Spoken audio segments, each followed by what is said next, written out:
You are listening to episode 255 of Game Deflators Podcast. My name's John, and I'm joined by Brian. Hey, everybody, here at the Game Deflators Podcast, we like to talk about games we've recently picked up, games we're currently playing, and we realize now we should have done this as our fourth game of the month in this week's Inflation Deflation Challenge.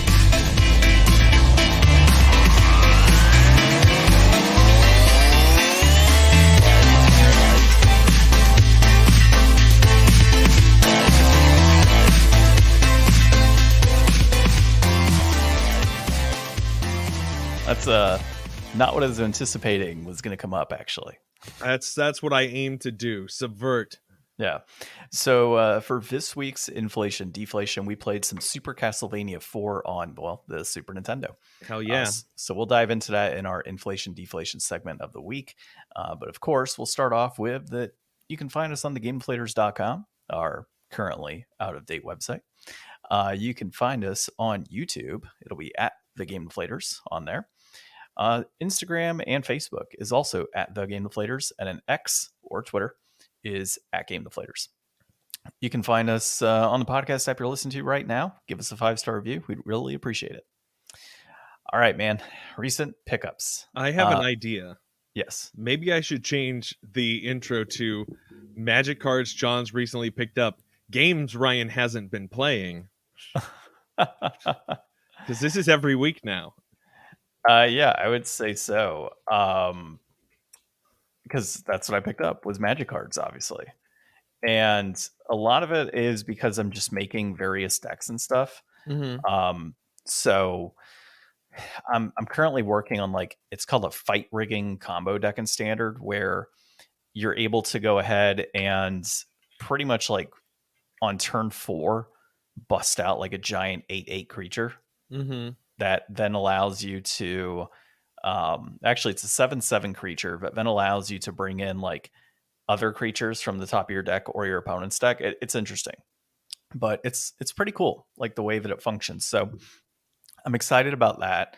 And then also I've been working on my rat deck. Mm-hmm. So I've got just about everything on the rat deck good to go. It's just a matter of getting I think 2 more cards in the mail.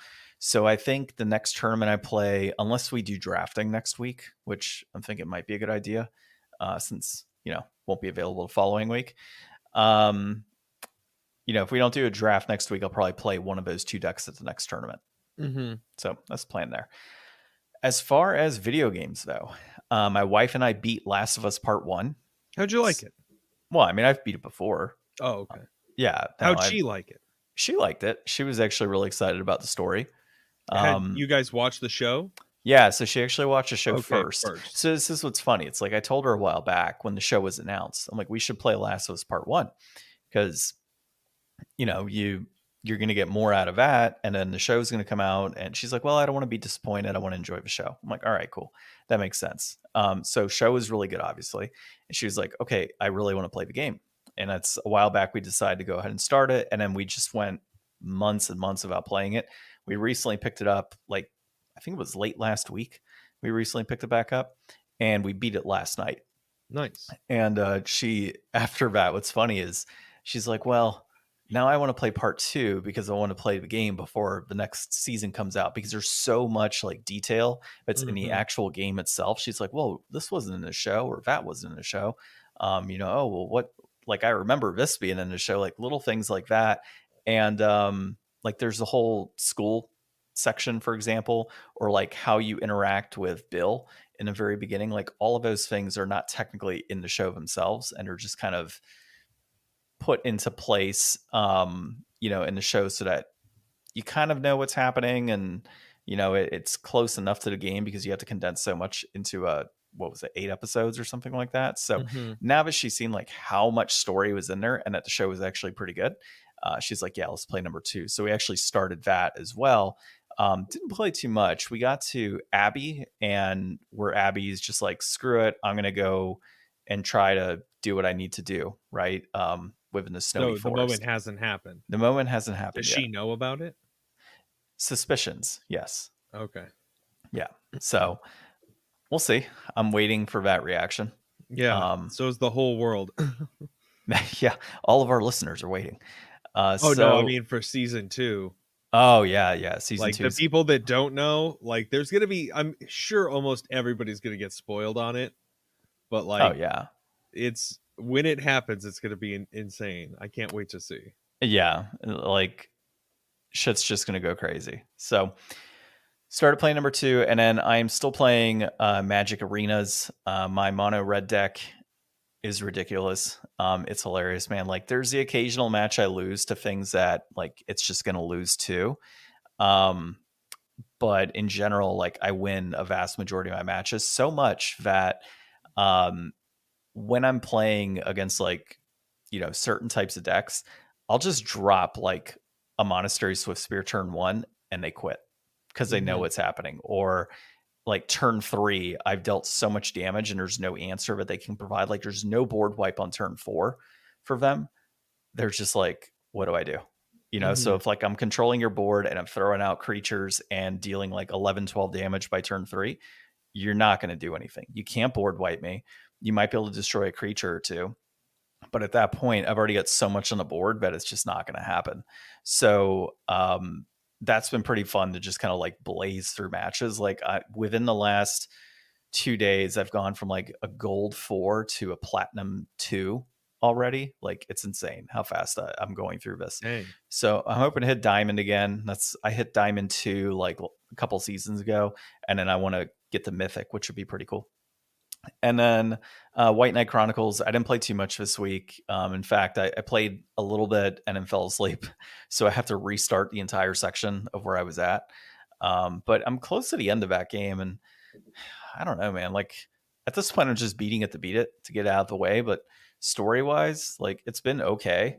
Nothing's like really kind of stuck out to me. And part of like while we're playing Last of Us, I'm not actively falling asleep, Yeah. right? Even though it's the same time frame. Yeah. Now, if I were to put in White Knight Chronicles at the exact same time, I would probably start falling asleep. Yeah. So I don't know. I don't know if it's a story piece, if it's just the gameplay is super calming, and Last of Us is a little It more just like triggers you in the lullaby spot. I guess, man. It's just one of those Some things things that just put you out. I guess, yeah. Like certain things just do it. So Hey, we'll now see. you know if you're ever struggling to sleep, just throw on a little bit of White Knight Chronicles. Maybe don't finish that game Or until you could stay awake. yeah, or just put on an RPG because that seems to be like what's triggering it. Like Yeah. any action game, I got no problem, but throw on White Knight Chronicles and other RPGs, I'm screwed apparently. Yeah. So that's been my situation. We're recording on a short week, if people don't know. So we're recording on a Thursday night. Normally it's Sunday, so it'll be interesting to see like what you've kind of played this week and what you've gotten done. No, it won't be. Yeah, never mind. I'm looking at the notes, and I don't see the darkness. No, on you here. certainly don't. I've not played anything in a couple of weeks except for a little tiny bit of Starfield, and that's even been like a while since. So, yeah, nothing on my end. Game Pass has some new games though. Cocoon is out. That looks really fun. That does look cool. Dark Tide. That's a Warhammer 40K thing. Mm-hmm. That looks pretty cool, and I guess it got a recent update that's supposed to make it better. Yeah, those are neat. I might try those at some point. I'm vaguely interested in each of them. So it's good to have those there. Other than that, I kind of straightened out my schedule. Here's a pro tip. Pro tip for Ryan. Make a chalk calendar and put all your stuff on it so that you can plan out your time better. But when you do, before you fill out the entire month's schedule in chalk, make sure that you've got the hanging holes on the top side. Our whole first month of October looks beautiful, and we can't hang it up because it's upside down. You know, Oh, wow. that is something that would happen to you too. Yeah, definitely. So there's a pro tip for you. Yeah. But other than that, I mean, that's all I got. Well, Easy peasy. very easy. Well, let's jump into our discussion topic then. Which actually, before we do that, I'm going to look at the calendar really quick because I should have a video game pickup soon. I will not have it for the 15th. I should have a video game pickup on the 22nd. Mario. That is Yeah. my plan. Yep, that's my plan. Okay, discussion topic. I figured we could talk the D&D campaign. It's been a little bit since we talked some Strixhaven. We have a new party member since one of our party members decided to bolt and ghost us and not talk to us anymore, which dumbest shit ever. But that was discussed in the D&D episode with Joel. So if you want to hear how all of that shenanigans came about and all of the ways that, as a DM, we try to navigate around, people not no showing and flaking and all of that, go check out that episode. So it's like D&D all day, every day, part 5, I think. But as far as our campaign, we have our friend Thomas is now playing a tiefling in the campaign. And I think where I last left off in terms of discussion for people that are following along with this, we went to platform 69 3/4. We had the whole election. That led to the party going off to the Rose Stage Festival, where you guys fought a Feywild owlbear prop, which, dude, this campaign is like the weirdest things, at least in chapter 1. Like, everything that is happening, it happens in such a manner. You guys are like, okay, cool. Like, we're going to go do something, and then this is going to happen. Something's going to come alive from this black ichor stuff, and we're going to fight, and then rinse and repeat. Like, that's what it feels like in chapter 1. So I'm hoping in chapter 2 to get a little bit away from that. And I did do that a bit in the end of chapter 1, where you guys went to the swamp and you guys ended up fighting. So you're aware, and now that you're past it, the book actually calls for you guys to battle a couple wargs, and then that's it. Like, and you explore, you see a couple things, and that's it. The black puddings, the shambling mounds, all of that was homebrewed in, because I was like, this is stupid. Like, they're going to finish like this minor battle, and then to close out the chapter, there's no like big, massive fight to like try and cure this swamp. They're just going to go in and pour some holy water in the water and bolt. And that's it. So I had to kind of finagle some stuff. And then now I've got you guys obviously on a summer break vacation in space, which is so out there and what we're doing. And you guys have gotten pretty much sucked into orbit to a large mysterious ship with all of its inhabitants on there ripped to shreds. And you've kind of deduced that it's a rabid giant space hamster that is killing everything. And I'm trying to give you guys alien vibes with, the vents and everything, and creatures coming out, and rat swarms, and all of this other mess happening. So in all that's happened, are you enjoying it? I'm just curious. Yeah, no, I mean, it's definitely interesting. I like that we're kind of doing something a bit different now, just to kind of mix up the feel. The only thing that's weird for me is just like the school element of it in some instances, where it's like, sometimes it feels like, is this Wizard College or is this Wizard High School? Yeah, me too. I get the same vibe when reading the book. Like, it's not super clear. Like, it's a Wizard College, but everybody wanted to, like, I didn't constrain you guys to say, hey, you have to be like X age and this is what you're doing, right? Which I should have been a little more like, hey, you guys are all 16-year-olds, right? And like, this is what's happening. But then you have Jolie's like, no, I want to be like 100-year-old, artificer, whatever the hell he is. Yeah. So artificer half elf, I think, is what his character is. So and I don't want to like constrain you guys, right? I don't want you to think like, oh, I have to play a 15-year-old or 16-year-old and get in that mindset. Like, I wanted you guys to have like that availability to do what you felt was right. So the whole, like, I think your character and Joel's character are going back to school technically. Ginny's character, as you guys know, was shipped to school. Thomas's character as a new character in the campaign, you guys don't know too much about him. He hasn't expressed that. Angela's character is, of course, legit. She went to school. Like, this is her home now. And then that's it, because our other party member is no longer there. Well, technically, her character is in the college, but you guys don't interact with her. So. I mean, it happens, and we got somebody else in there, and we finished our first year. So, that's cool. We got a few more years to go. We'll have to see where the school takes us, but for now I am interested in this rabid space hamster.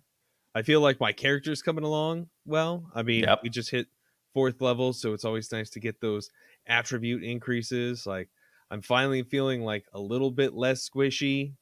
I've got, a decent handful of spells. So I feel a lot more sorceress at level 4, and I'm ready to take on some stuff. Yeah, and I'm trying to do a little bit better job in assisting you guys with your characters through like common and uncommon magic items and such whenever I can. But I'm gonna try and also do a better job of hiding said items. So a couple sessions ago actually, because Joel, for example, has been spamming the hell out of his like detect magic. And I was like, how do I get around this? Because like, what am I supposed to do? Like, if he can detect magic in every instance, there's got to be something to do. So like, you We're at a probably, magic college. Everything is magic. well, yes, everything is magic, but it's being used for the purpose of like finding shit, right? Oh, So wait. No. We're yes, using detect magic to detect magic? to literally, I mean, I'm talking spamming. It's like, well, I can use it as a ritual. So just think I'm going to be casting it all the time. Like I'm going to sit there 10 minutes, cast it, it lasts, 10 minutes, cast it, it lasts, right? So what I was reading is that, if you want to conceal certain items, it's like, okay, I'm going to put an item in a chest, and that chest is going to it's going to be surrounded by a thin piece of metal. Can't see past that, right? So you have to like actually roll a good investigation check to find certain items in certain spaces. Like You mean that. like a big box covered in metal? No, it could be, for example, if there was a jewelry box that had a couple magic rings in it, maybe that box is, a metal box, because that way it isn't detect magical, right? Like, or detectable by detect magic, right? So like doing things like that to force you guys a little more in the instance of like investigating certain spaces. It's not detect magic's on. Oh, there's something bright and shiny 30 feet away. Let's go to that room and see what it is. I mean, Oh, you look, it's could do like a wall safe. I did actually. I did that for the spaceship where Joel was like, I use detect magic. And I'm like, okay, well, the walls are like super thick. Oh, well, I can see beyond a certain amount of feet. And I'm like, yeah, that's fine, because there's a thin piece of metal in between that wall. So good Mhm. luck. So like little things like that I'm Yeah, doing to force you guys to actually do things we and do force lots of rolls. things. No, I mean force you guys to do rolls. Cause like I come on, like detect magic spammed and the ability to just like I'm gonna look at everything. Traps is another example. Like I'm starting to do more crude traps in the game, which is what you saw when Angela's character went to that freezer in the kitchen or that cooler and then stepped on a plate. She didn't do a check at any point for traps, and bunch of knives come flying out of nowhere because hey, the chef doesn't want anybody going in the fridge. So little things like that I'm trying to incorporate to keep you guys more on your toes and allow you to get back to the basics of D&D, where things are gonna happen and you're gonna be more surprised by it versus, you know, being able to come about it on yourself with no like the detect magic thing. Like Yeah. if there's no reason for you guys to do rolls, you're just going to be doing detect magic all the time to find shit, or doing it to find certain types of traps. So at least doing it in a different manner, it allows you guys to get more back to that basic or classic D&D style of gaming, where it's like there's a lot more rolling, there's a lot more investigation and things along those lines to get you guys to think critically versus like, okay, we're just going to have things handed to us. Yeah. So hopefully that approach comes across positively in the year two. I've started implementing that obviously in the last few sessions, and I think it's gone pretty well. Yeah. I think Yeah. you've been doing good. Yeah. Well, unless you got anything else for the people on that storyline or what's No, happening. no. I mean, everything's going along really well. I'm having a pretty good time. I am not stressing about not taking as much notes as I used to, and I am just going along with the flow and trying to live my best sorceress life. Well, luckily Angela and Ginny take a lot of notes. So Yeah. yeah, you're pretty safe with that. And then Joel's pretty good about mental notes. And then I take my own notes on the side. So like there's never a point in time where you're not gonna like feel like, oh, I completely forgot something. As long as you keep track of your own stuff, you'll be all right. No, yeah, I know what's going on. Yeah. I don't know what happened. It just said lost connection and gained connection. I don't know. I don't know. We'll find out if this recording gets screwed over. All right. So let's dive into our articles for the week. The first one is Nintendo confirms the Lego Animal Crossing collaboration. This is Ashley Barden at Kotaku. Yeah, so this is the you start first off. You're story. excited. Yeah, this is the first story because it's the best story. I mean, since Nintendo and Lego announced collaboration, this needed to happen. Who doesn't love a good Lego? Who doesn't love a good Animal Crossing? I want this. I want to build it. I want to display it in my home. I want to admire it and retire there early. So I'm actually not as excited about this because I'm not a big Animal Crossing fan. However, I still will get it to stay within the theme of video game Legos. At this point, I'm going to get the Sonic ones. I'll get the Animal Crossing. I'm going to get the Donkey Kong stuff. I need one more Donkey Kong set and I'll be good. You're going to retire on this. I'm just going to have like Lego boxes everywhere. But no, I mean, I'm getting it for my son, obviously. So down the road, he can play with these things. And if he doesn't, then I'll sell it. You know, like it'll be worth quite a bit down the road just because of how things go. Oh my God, your corgi is on the back with the transmutation circle. And I'm just laughing. So every time, dude, every single time. I'm going to start hiding that. I'm just watching him and he's just like, I'm going to be a demon. And there he goes. Okay. So to get back on track there, I see that you put some notes on that you're going to fight scalpers here. And oh, yeah. Yeah, I don't think you'll have an issue actually. And the main reason being is it's Lego actually manufacturing and putting product on the market and not Nintendo. Nintendo's just like licensing it out basically. So I've had zero issue trying to come across Lego sets for like anything Nintendo tie-in. Like they do. Lego does a fantastic job of putting product out there and making sure that there's enough quantities for people. I don't even think there's like limited stuff for Lego. Like I haven't seen anything that's like, oh, we're only going to have this during a limited period of time, blah, blah, like that just doesn't happen. If it gets sold out, Lego always has a note that's like, oh, hey, FYI, product is low. We're expecting, a restock. Like they're always restocking. And it's always felt to me like I've never had an issue finding a Lego set that I want to buy. Yeah, I mean, I found, I did see the BTS one still at a Barnes & Noble the other day. Yeah. The only thing, though, is Lego, similar to Nintendo, their stuff never gets discounted. Yeah, pretty much. It just gets retired, and then it goes up in price after it gets retired. So that's the biggest issue. So, there's literally a 20-piece Mario, the Fire Flower set, right, that you play with the overall Mario set. That's $50. Yeah, that'll happen. For just 25, 30 pieces. That's crazy. So I anticipate you'll probably have a similar issue with maybe some of the minis and stuff on Animal Crossing. But again, until they retire a product, it should be widely available for you. Yeah, I don't think I would buy just random minifig packs. I know that's a whole thing. I saw they came out with these ones recently and they changed the box or whatever. And people were just slipping the minifigs out of the box. Yeah. And jacking them. And it's like, oh man, people, why you got to do this? But they also have people who are like, oh no. Sorry. They're like, hey, you got to bring a scale and there's a weight chart so you can know which figure you're getting. Is it really? Yeah, I guess it's a thing. Oh, wow. Going into Walmart with a food scale. Probably more sensitive than a food scale, even, I would imagine. Maybe, I don't know. To detect just a tiny little difference in the amount of plastic. Yeah, I mean, who the hell's doing that type of science? Dude, people that don't have the extra $4 times how many ever random chances you need to pull that super rare one that they only put one in the box. I mean, at that point, just buy a whole box. You can do that. Well, yeah, but maybe you don't want to open all of them so you could sell them. I guess. Yeah, I guess. I see your point.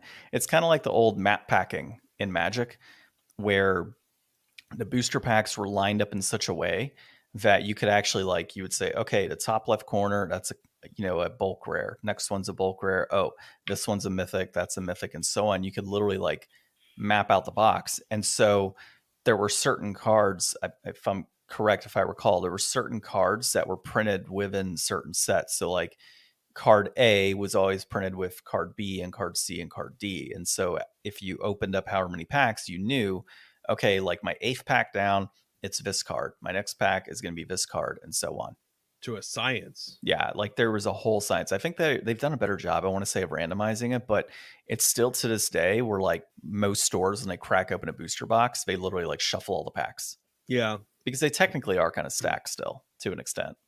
Which is Yeah. why when we did the that whatever Masters set 2 that had come out, and it was like $60 or $70 to do a sealed, or draft or whatever it was.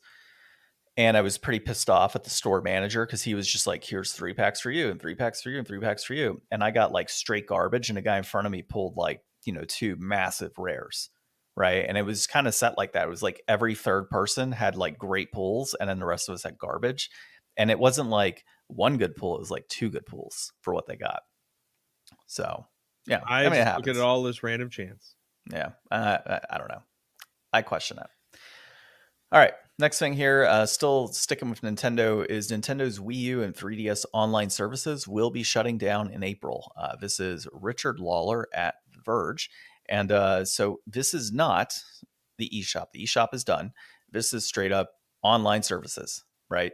And so there are certain functions like the, the Street Pass and things like that that'll still work, which is pretty cool. But the actual like servers that, you can play the games online, that's gone in April. But so pretty cool. I was looking at the comments here. Apparently there's like free servers that people are doing to like keep things alive. Called Pretendo. So apparently you can go on Pretendo and still play a lot of these games online with your friends, regardless after the fact. And not all games are supported, but apparently they will be supporting more games down the road. How long that lasts because of a cease and desist, not sure. Yeah, I mean, this is one of those things that was to be expected at some point, and I love the 3DS. I think it is an amazing console. It sold a ton of units. It had a lot of great games. I love any chance I get an opportunity to play something on it. I still really want to get a 2DS, but Street Pass is amazing. There's so much charm and great stuff that I think me and a lot of other people really wish they would bring back. Like maybe in the Switch 2, like give us the ability to have like a cool desktop wallpaper thing. Give us like some of those integrated Nintendo, like, oh, you take a picture of your face and then you blast the little face things that are flying in, or things like that. Give us some more of that kind of stuff back, because it really feels like the Switch just never really grew into anything more. Like it kind of launched and stayed that way, and just like the storefront sucks.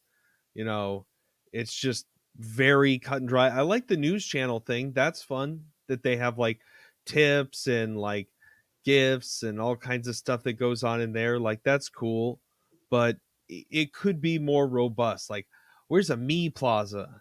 Like tons of people walk around with like a Switch and stuff. So like being able to still connect and do like all that kind of stuff is very Nintendo, and I would like to see it back. Yeah. The point you bring up about storefronts in general, I don't know how Microsoft is with theirs, but like Sony, I don't like Sony's storefront either. No. Like their online front, like it's, in my opinion, a pain in the butt to get your PS Plus stuff. Yeah. Like you can't just hit the thing and go to the thing and download the thing, I feel. No, ever since they had the multiple tiers, like you had PlayStation Plus, and it's like, and I'm not subscribed to it anymore, actually. I just realized that recently. But if you go on there, it's like, okay, well, here's all the 3 things. And then, you want to find your PlayStation Plus games? You got to like dig for it. So that's kind of annoying. But if I had to compare the two, Nintendo and PlayStation, just given the time that I've had in both of those storefronts, I would honestly choose the Switch, like over the PlayStation storefront. I prefer it. To me, it's easier to navigate. I don't really like PlayStation's like choosing one letter at a time Yeah. and then it populates a list of like everything they have on their servers. I think Nintendo's approach, I mean, it's just so dry. Like there's no like fun like Wii shopping channel music, and Yeah, you but know, it's easy to use. It's definitely user friendly in my opinion compared to Sony's storefront. So I'm all for it. Like if Sony had a very similar storefront to Nintendo, like being able to filter through different types of games and pricing and other stuff, like I'd be down with that. yeah, I mean, I don't really go into Xbox's storefront, but like Game Pass is laid out really well.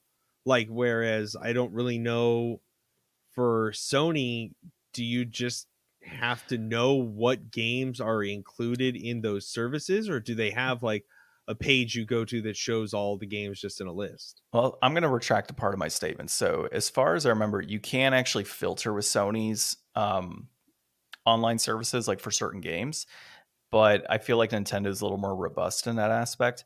To answer your question on those 3 tiers, though, yeah, you can actually click. It's like collections, and then you go to like the PlayStation Plus collections, and it opens up the 3 tiers. And it's like here's what's available in this tier, in this tier, and that tier, and then you can go into that and then add those games. Mm-hmm. Yeah. So, All right. but yeah. So overall, you know, I wish Sony did a few changes. I haven't messed with Microsoft. You know, at some point, whenever I go to your place, I want to see like the storefront for Microsoft. I'm curious how Game Pass actually looks and such because I haven't messed with it like Yeah. in any capacity. I mean, you could go and do a $5 like test subscription for a month. Maybe when I start playing my computer a bit more. Yeah, there's lots of stuff you could play on the computer. Yeah, I need to get is Hellblade out yet? No, right? No, not When yet. Hellblade comes out, I'll probably do a Game Pass like There you 1 month type of thing. All right. Our last thing here is WWE's Randy Orton paid someone $1,000 to level up his Elden Ring This is character. so weird. And this is also Kotaku. You didn't put a buy on here though. So Oh, I don't know who didn't. it's by. Oh, sorry. No. This one is by Isaiah Colbert or Colbert. Nice. I'm not sure. So it's probably Colbert. So I found this to be kind of funny because I used to watch Randy Orton in wrestling for years, and I know he still wrestles or he's injured right now, I want to say. But I found this to be kind of hilarious in that it's 2 other wrestlers, like former WWE wrestlers, that run a podcast, are no longer with the company. And on their Twitch stream, they were like, hey, yeah, he straight up paid us 1,000. What was it? Bucos? Is that what you call it? Bucks. Buco bucks. 1,000 Buco bucks to. No, Buco means like a lot. Okay, well, Buco like bucks. We made okay. Buco bucks. I don't know what the hell Buco is. I just got explained to me 10 spelled minutes weird. ago. The guy like opens up. It's in his like opening paragraph, and I've just never seen the word Buco written out, and it's blowing John's mind. I didn't even know it was a damn word until today. 35 minutes ago, I found out it was a word. When I read them, I was like, what the hell are Buco bucks? Is that like a special form of currency in games? I had no idea. It's like V-Bucks. Yeah, it's like Wii bucks. Yeah.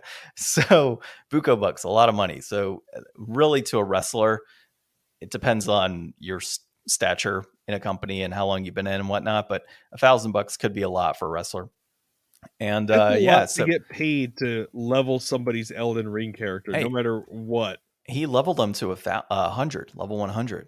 Is what it got to. That's, to me, that's a lot of time to make $1,000.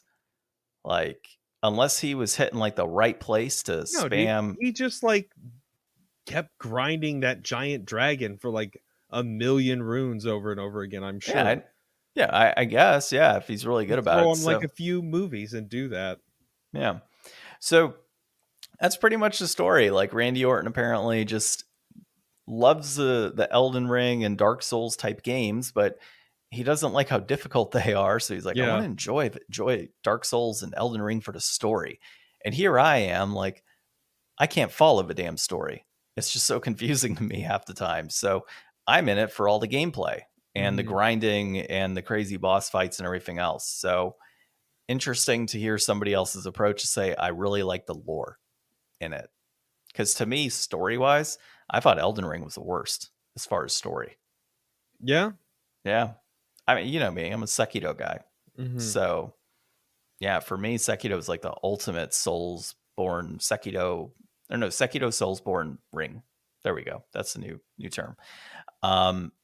I love that story. Elden Ring to me was not that great. And then the lore and everything of Dark Souls is actually very intriguing, but it's a lot to follow in Dark Souls. Yeah. Yeah. All right. Well, not much else on that. Man, that was just a fun little arc. It's just a weird thing. I mean, I can't imagine what you're getting out of Dark Souls by just having like somebody max level you, because it's I don't know, does that just guarantee you kill everything? No, because you could be a high level and still die in that game. Yeah, that's what I'm saying. Like, I mean, Dark Souls, I feel like your skills all taper off and you get diminishing returns like the more you put levels into stuff. So like eventually you're getting like very incremental gains, and I imagine the bosses still probably do like a ton of damage.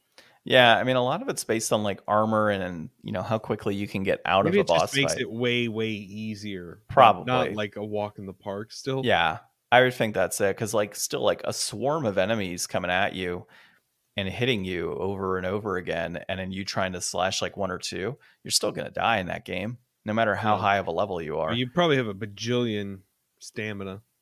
Yeah, at that point, a lot of stamina, a lot of health, and then maybe a lot of defense. I don't know what he did, but overall, he got to however many runes and got the level 100 for him, which is kind of high, I guess. Like, I remember playing Dark Souls 3. I think I got to like level 120 or 150 in my first run. So, I mean, there's quite a few levels that you can go into. Yeah, it's kind of weird. This is like another situation of paying to play less of the game. Yeah. Like, whenever you see like experience boosters or anything, I always see it as like the developer is letting you pay more money to play less of the game. Yeah. Well, so Ryan, I'm going to offer my services to you for games that you have not completed. If you want to pay me $1,000, I can go through and finish all the games that you didn't complete this year. I might take you up on that, John. Yeah. Then we can say Ryan beat games. Be great. All right. Well, our last segment for today is our inflation deflation. Super Castlevania IV on the Super Nintendo. It was developed by Konami, published by Konami, directed by Masahiro. Is that Ueno? Released in December of 1991 for North America, but it was actually released on Halloween in Japan. So pretty fun fact there. It is an action platformer. Reception is around a 7 to 9 out of 10. I finally got that right for once. The game itself is a century after Christopher Belmont slew Dracula. The vampire lord indeed rises from his grave, and Simon, the most famous of the clan, steels himself for war against the forces of darkness to cleanse Transylvania of his curse. What? This was like one of the best ones that we've played in a while, I feel. I had a ton of fun playing this game. It is like, why don't we do this more often?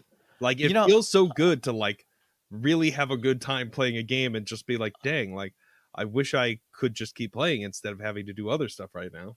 I really wish this is one that we would have played together this week. We had to, remotely each of us play our own copies. And yeah, this is one that I was like, man, I really wish Ryan was here, like, so we can enjoy this when I go through to how far did you get? I got through like level 2 on this one, like pretty quick. I was more so like just kind of busting candles and playing around with the controls and such, and being able to make your chain go limp and swing it 8 different directions. Yeah, so cool things like that. But just flailing it in front of you. Yeah, pretty much. Yeah, I was trying to go through as many times as I could through the levels to get to different items. So like being able to use the axe, the watch, the dagger, and there was one other thing, I think. Holy water. What's that? Holy water? No, the shuriken. Oh, and holy water. Yeah, shuriken and holy. The shuriken is the cross. The cross shuriken. There we go. It looked like a shuriken. It was just like a square. It didn't look like a damn cross. Like, I don't know. It looked like a square on my copy. It didn't look like a cross. Weird. Like it. Yeah, not a square, but like a plus sign. Yeah. That's what it looked like. Yeah, but it didn't look like a square. The thing that's two lines intersecting. Yeah. Dude, I don't know what's up today. No, it looked like it was a plus sign. Yeah, it's a cross. In a square shape.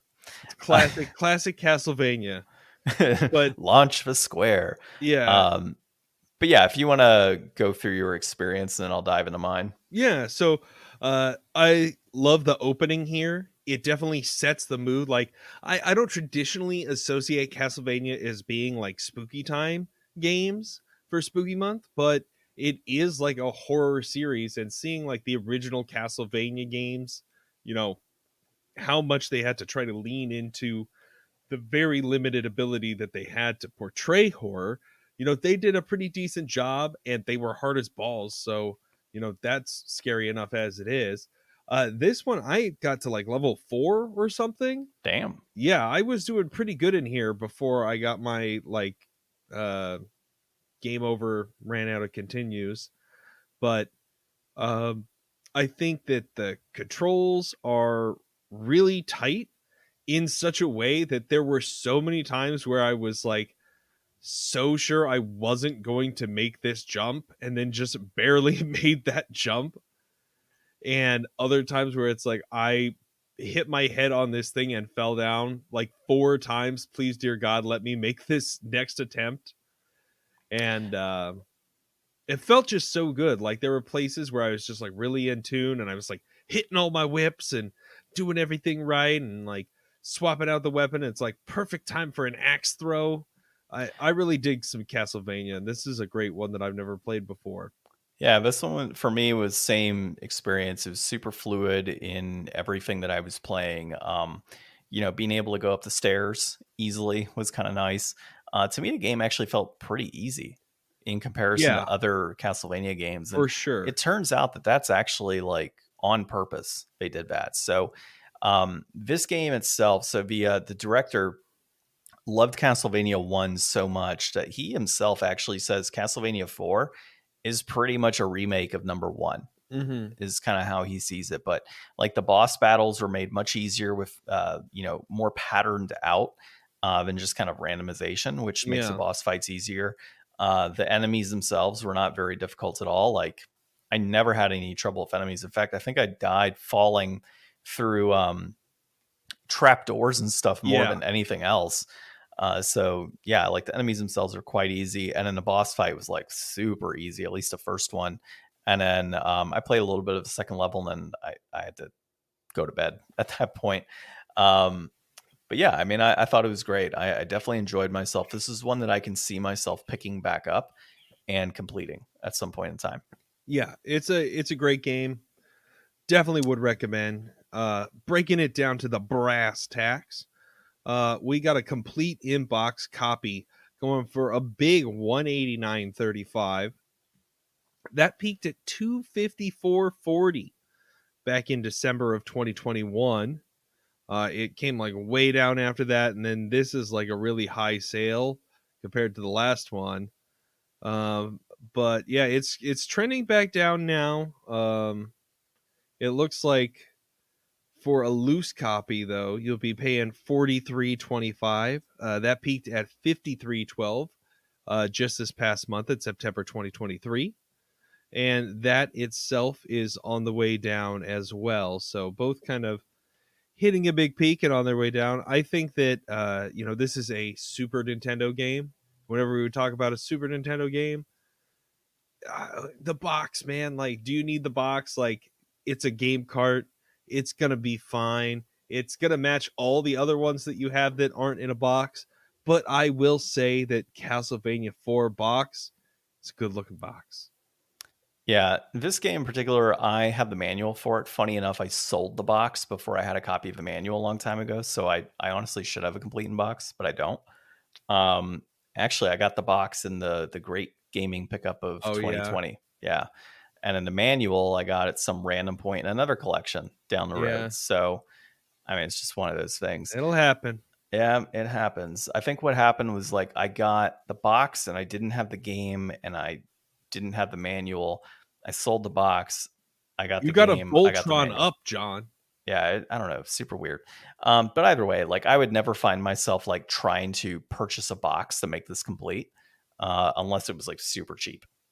And I know that they're not. Box only price $66.32. Yeah, exactly. it's not worth it at that point. Like I'll sell the manual and make like my $50 or whatever off of the manual. The manual's $25. Oh, really? Then that makes no sense for a complete in box to be at $189. Like Voltron, dude, it's the power of Voltron. So when I look at these pictures here, and I forget that they used to have that like little cardboard surround that makes the game fit perfectly in the box. Yeah, but you don't have to buy like the same one. You can get a random one. Yeah. So like if somebody's like, oh, it's just a cardboard box and it's missing the interior cardboard, it's like, oh, okay, cool. That's all good. Like just buy one from another game that's complete, So pass that problem down the line. Yeah, exactly. Right. I'm going to take it out of his old copy of Madden 94 and then use that instead. Like so this is a tough game here. So digital, it's not really available. Nope. It's not on NSO. It is on the Super Nintendo Classic. So if you have one of those, it's on there. Enjoy it. That's how I enjoyed it. But other than that, it's up to sailing the high seas. Well, it's on the anniversary collections released by Limited Run Games. Oh, that's true. Yeah. But even so, that's still like $50. I mean, in all honesty, like that to me, when you look at the price here, I think for this game, it only sold around 500,000 copies worldwide. So if you think about that, that's actually not a lot for a Super Nintendo game. So like genuinely, I wouldn't say it's an uncommon game, but if you figure there's 350 million people in the US alone and however many in Japan and whatnot, and it's only sold 500,000 copies, that's actually not a very large number for a video game in the grand scheme of things. So yeah, especially because this is like, I would say if you're a Nintendo collector, like this is a must-have for being a Super Nintendo collector. Like I feel like this would be a big piece missing from your catalog. Well, and it consistently, in terms of like top 100 lists, it's always listed in the top 100 lists of Nintendo games ever released. It's a great game in that sense that you could always come back to. So is it worth the investment of $43.25, John? That's a real question here. I mean, I think if you are specifically collecting Super Nintendo games, like, and that these games are available in other mediums like Switch and PS4 and such right now, $43 for an older Super Nintendo game that sold 500,000 copies worldwide, I don't think that's too bad of a deal, to be honest. Like, you could go buy the collection right now. That's cool. It's like $50-$60, I think. I don't remember offhand, but it's not like it's limited run games. They sell a certain amount and then that's it. So that ship has kind of sailed if you wanted to get that brand new, unless you go on eBay and pay secondary rates. I don't know what they're going for right now. So you could theoretically go that route, or you can buy this. I think 43 is a good copy or a good price. I think it's just right given the uncommon nature of the title and the fact that, you have the nostalgia and it being on Super Nintendo and a cartridge and all of that. Yeah. So that's kind of where I would be. Yeah, I would say that in light of, this only going to get more expensive over time, likely. It's not going to come down. This used to be around like a $30 game, but now it's hit $50 like, 3 or 4 times. I guess like 3-ish times on here. But settling 40 in between there, I would say like anywhere around 40 would probably be a good price to actually pick one up at. Yeah. But so 43, I mean, I'll call that just right for now also. And, hopefully it just goes up from there for you, I guess. And everybody else who really wants one gets in while they can.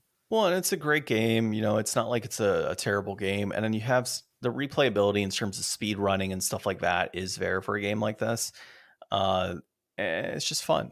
It's a fun game. Yeah. So I think it's totally worth it in that respect. And it's one that you can get together with some friends and play it. Yes, you can get it. Like if you had to make a decision like, hey, I've got $40, do I buy and you didn't have any like, affinity towards one or the other, I'd say go buy the collection if you can, if they're both $40. Like I said, I don't know the full price on the collection right now, but if that was your choice and they're both a similar price point, you go for the collection, obviously. Yeah. So, all right. Well, next week, let's see. Did we have Luigi's Mansion or no? We're doing that on the other remote week. That's true. I don't remember what the other game is, but we have them. I promise we have them. We actually put 4 games on a table and said these are the ones we're playing. The other one's the VR one. Oh, Home Sweet Home, right? Mm-hmm. Okay, we're gonna poop our pants next episode. That's what's gonna happen. Dude, that's gonna be scary as shit. Like, I mean, the other option would be to play Paranormal Activity, but I don't know if I want to do that one. Yeah, we'll give it a shot. Yeah, the best part is that, like, in VR, while somebody's playing, you could see what they're doing in the game while they have the headset on. Yeah. So, yeah, it's going to be pretty freaky. All right, cool. Yeah. All right. Well, this has been episode 255 of the Game Deflators Podcast. My name's John. I'm Ryan. And thanks for listening.